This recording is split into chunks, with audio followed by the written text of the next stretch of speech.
Welcome to the Nosy Dragon. Justin here. It's time for a Tavern Tail.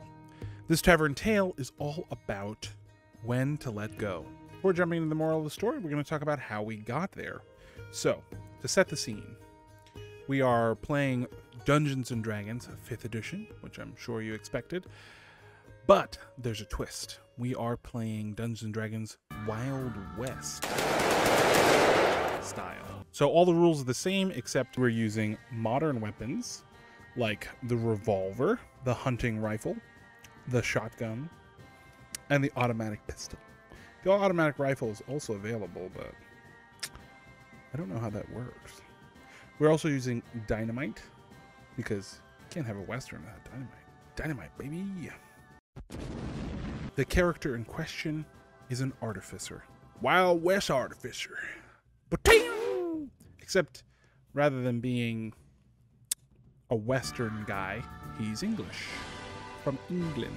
Except England isn't England. We call it the Elvish Empire. Welcome to the Elvish Empire. Oh, good day, sir. I see you found your way into the Elvish Empire. Yes, good. Would you like some more tea? Perhaps a crumpet? Crumpet? Crumpet? So, the character that I'm playing... Oh, sorry. Let me get back into the right voice. So, the character I'm playing is called Flicula Gearsula. It's a play on words of Nikola Tesla. I thought it was uber smart. We'll call him Gears from now on. Gears, my character, we are exiting a mine. We've just saved a bunch of miners. Not those kind. Yeah, those kind. And the miners had a camp.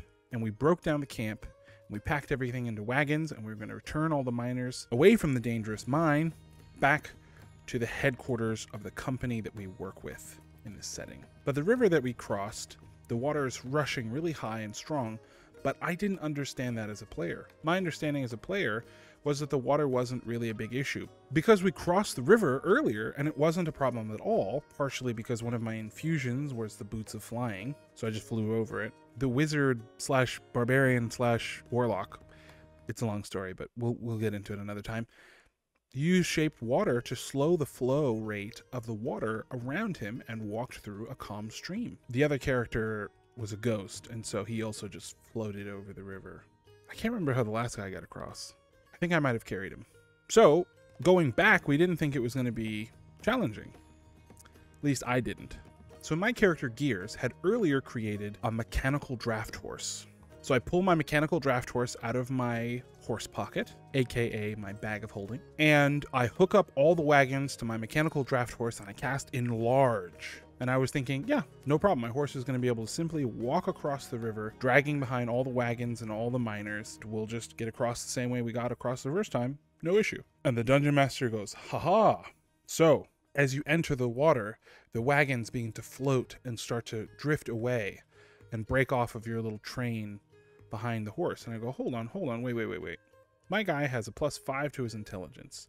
I think I would know that that would happen passively with my passive investigation of 21. The dungeon master goes, okay, fair enough. You know it's too strong to go across without damaging the caravan that you've created. So how are we going to solve this problem? The barbarian wizard warlock says, I'll just use shape water to freeze us a bridge and we'll move across with as many people as we can. And then I'll just shift the frozen part across the river until we got to the other side. And I go, great, all right, we crossed the river.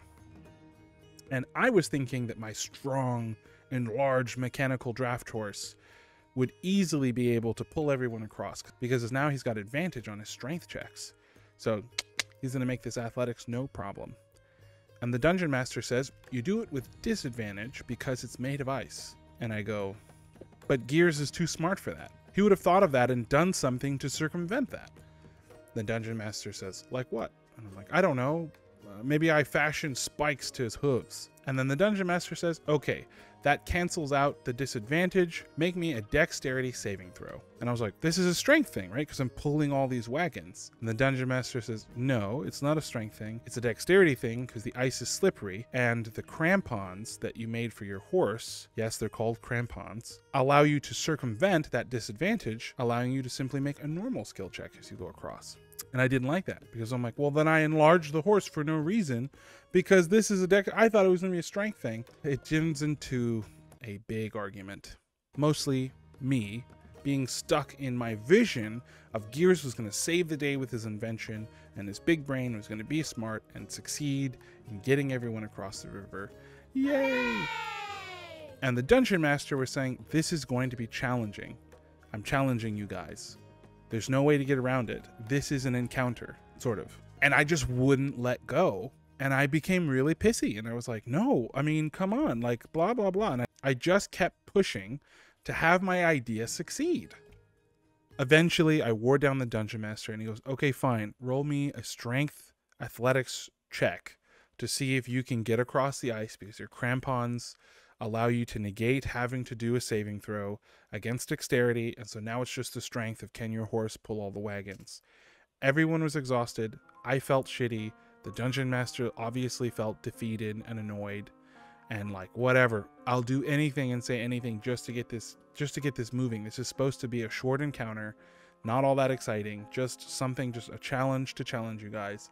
And it's turned into this big thing for no reason. At the end of that session, we were doing our little checkout, which we call Stars and Wishes. If you want to know more about Stars and Wishes, check out episode 0 of the Nosy Dragon podcast, link in the description. So I'm doing my star, and I'm like, yeah, this was cool, and that was great, and I really appreciated this, and that was good. My wish, I wish I wasn't such a pregnant female dog, and I should have just rolled the dexterity saving throw. And I'm sorry. And I realized that it would have been more fun for everyone at the table, and for me, had I just let go and realized, okay, the dungeon master clearly has a skill challenge prepared for us. Maybe the wagons are supposed to get washed away. Maybe that has some interesting story there. Or maybe perhaps he just wants to challenge us because we're a group of high-level adventurers and this is something interesting to happen. And by us just circumventing it with a few spells, it's not all that interesting, all things considered. But even if that wasn't true, and the dungeon master just had a regular encounter of just problem, cross the river, players, solve it. And I had just tried my idea of enlarge mechanical horse. And the dungeon master says, okay, the wagons get washed away in the heavy tides of the river.